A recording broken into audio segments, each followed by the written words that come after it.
Hello everyone, this is Amandeep. Welcome to my channel. मेरे कुछ students ने मुझे रिक्वेस्ट किया था कि मैं एक स्टेप बाय स्टेप ट्यूटोरियल बनाऊं इंग्लिश सीखने के लिए। मैं आज से वो शुरू कर रही हूँ। There will be multiple lectures. आज हम स्टार्ट करेंगे पहला लेक्चर, जहाँ पे हम बेसिक इंग्लिश सेंटेंसेस क्या होते हैं, कैसे बनते हैं और बनाने भी सीखेंगे।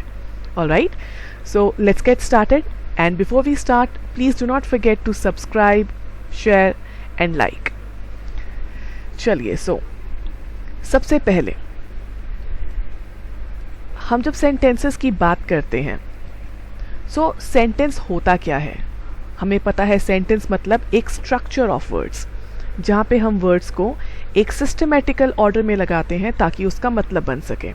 फॉर एग्जाम्पल, अगर मैं हिंदी में बोलती हूँ खाना खाना नहीं मुझे है, इस सेंटेंस का कोई मतलब नहीं बना। क्यों? क्योंकि ये ग्रामर के रूल्स के अकॉर्डिंग मैंने वर्ड्स को अपनी सही जगह पर नहीं लगाया है। सिमिलरली अगर मुझे इंग्लिश में सेंटेंस बनाना है या किसी और लैंग्वेज में सेंटेंस बनाना है, तो मुझे हर एक शब्द को उनकी प्रॉपर जगह पर रखना पड़ेगा ताकि उस सेंटेंस का मतलब बन सके। सेंटेंस का मतलब ये नहीं है कि कुछ भी शब्द जोड़ दिए और सेंटेंस बन गया। सेंटेंस का मतलब है कि आपने शब्दों को इस प्रकार से जोड़ा कि आप जो कहना चाहते हैं वो अगला इंसान आपकी बात समझ सके। I hope that is clear. तो हम सबसे पहले पढ़ेंगे कि हिंदी का सेंटेंस स्ट्रक्चर क्या है और इंग्लिश का सेंटेंस स्ट्रक्चर क्या है, इनमें फ़र्क क्या होता है। अगर आपको ये फ़र्क समझ आ गया तो आप समझ जाएंगे कि आप जो सेंटेंसेस इंग्लिश में बोलते हैं और कोई बोल देता है आपको कि ये गलत हैं, आप खुद समझ जाएंगे कि वो गलत क्यों हैं। और अगर आप सही बोल रहे हैं then bravo. Let's get started. आप जो कोई भी सेंटेंस बनाते हैं, चाहे हिंदी है, इंग्लिश है, स्पेनिश है, फ्रेंच है, जो मर्जी लैंग्वेज ले लीजिए, या हमारी रीजनल लैंग्वेज पंजाबी ले लीजिए, हर एक सेंटेंस के 3 पार्ट्स होंगे। सबसे इंपॉर्टेंट पार्ट है आपका वर्ब। वर्ब मतलब एक्शन, क्या क्रिया हो रही है, क्या काम किया जा रहा है उस सेंटेंस में। तो सबसे पहले हम किसी भी सेंटेंस का वर्ब देखेंगे, फिर देखेंगे कि वो एक्शन कर कौन रहा है। जो भी उस एक्शन को परफॉर्म कर रहा है, उस वर्ब को परफॉर्म कर रहा है, वो बन जाएगा हमारा सब्जेक्ट। और उसके बाद जो एक्स्ट्रा इंफॉर्मेशन है हमारे पास, वो आ जाएगी हमारे ऑब्जेक्ट में। ठीक है, वर्ब जो एक्शन हो रहा है, सब्जेक्ट जो उस एक्शन को कर रहा है, और ऑब्जेक्ट एक्स्ट्रा इंफॉर्मेशन उस एक्शन के रिलेटेड। अब जब हम बात करते हैं हिंदी या पंजाबी में, तो मैंने एक सेंटेंस लिया है एग्जाम्पल के तौर पे। सेंटेंस कहता है मैंने पानी पिया। इस सेंटेंस में अगर हम देखेंगे तो मेरा एक्शन है पिया, पीना। तो पिया है मेरा वर्ब। किसने पिया ये पानी? मैंने पिया। मैंने क्या हो गया? मेरा सब्जेक्ट। उसके अलावा जो इंफॉर्मेशन है वो हो जाती है आपकी ऑब्जेक्ट, यानी कि पानी।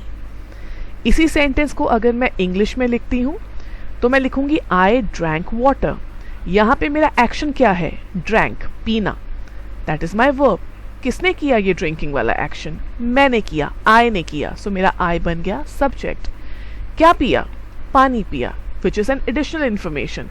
तो ये क्या बन जाएगा? ये बन जाएगा मेरा ऑब्जेक्ट। अब आप देखेंगे कि हिंदी का आपका सेंटेंस स्ट्रक्चर है सब्जेक्ट, ऑब्जेक्ट, वर्ब, पर इंग्लिश का आपका सेंटेंस स्ट्रक्चर है सब्जेक्ट, फिर वर्ब और फिर ऑब्जेक्ट।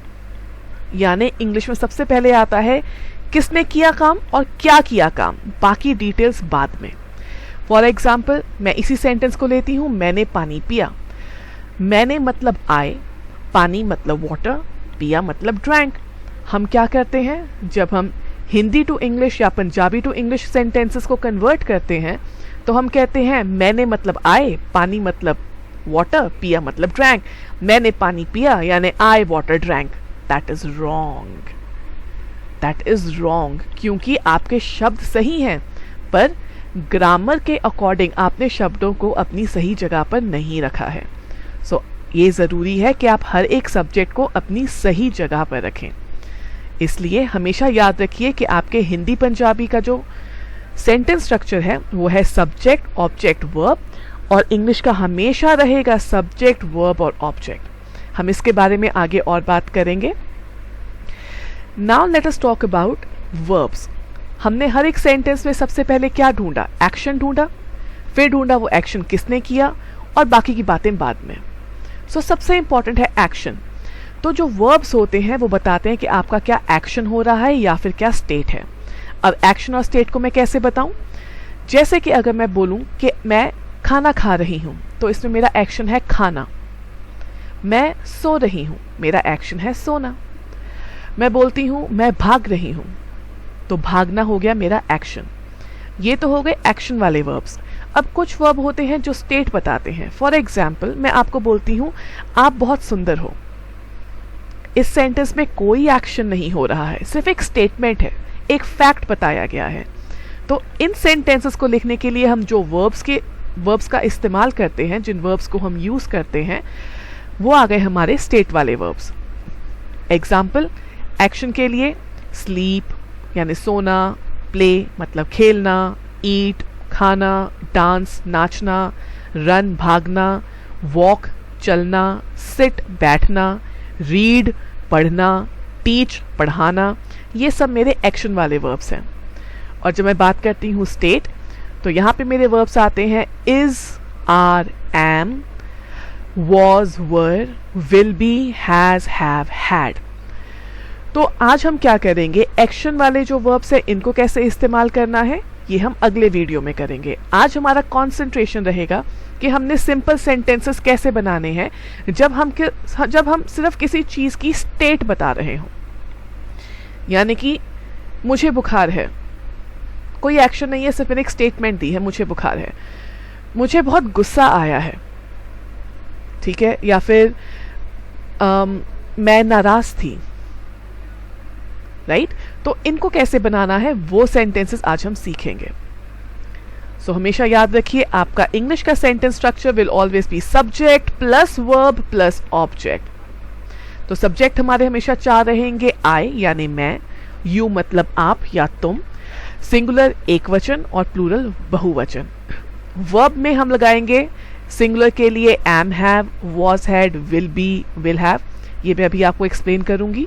यू के साथ are, have, all these things, ऐसे सिंगुलर के साथ और प्लूरल के साथ। और ऑब्जेक्ट में हमारी आएंगी कुछ क्वालिटीज, या हम क्या महसूस करते हैं, या मेरी पोजेशन क्या है, यानी कि क्या चीज मेरे पास है। यहाँ पे मैंने कुछ वर्ड्स रेड में लिखे हैं, कुछ ब्लू में और कुछ पर्पल में। जो रेड में लिखे हैं वो वर्ड्स प्रेजेंट में यूज होते हैं, जो ब्लू में लिखे हैं वो पास्ट में यूज होते हैं, और जो पर्पल में लिखे हैं वो फ्यूचर में यूज होते हैं। इनका इस्तेमाल अभी हम अगले सेंटेंसेस में देखेंगे। आई होप यहाँ तक आपको समझ आया हो। अगर नहीं आया तो I am very sure with in next 30 seconds आपको सब समझ आने वाला है।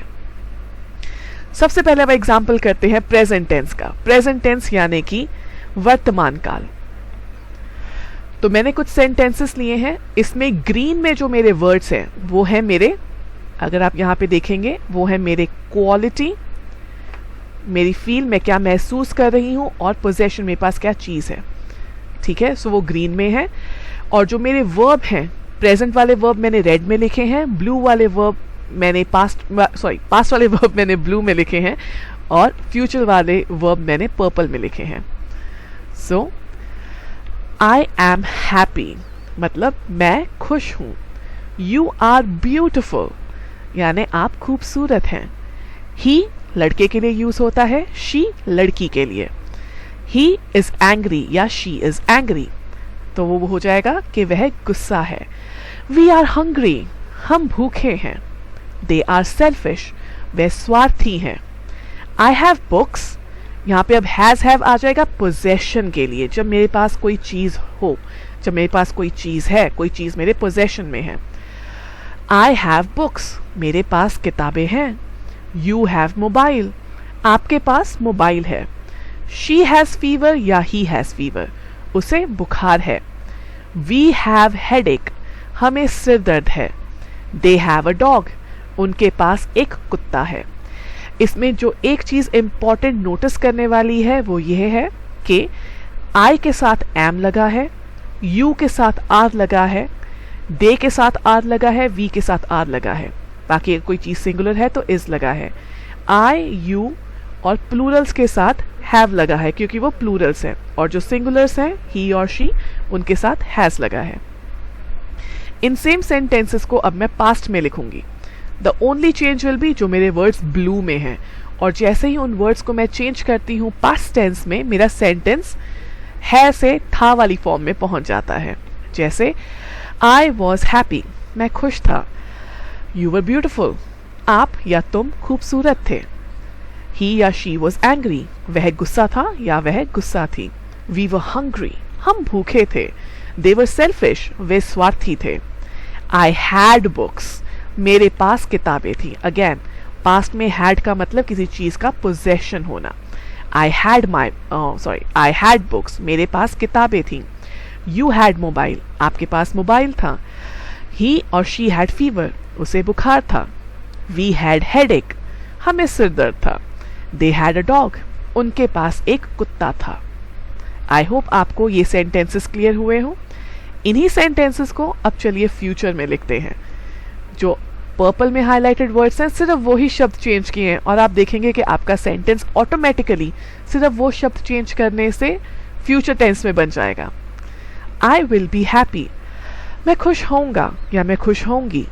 यू विल बी ब्यूटिफुल, आप सुंदर होंगे या तुम सुंदर होगे। ही और शी विल बी एंग्री, वह गुस्सा होगा या होगी। वी विल बी हंग्री, हम भूखे होंगे।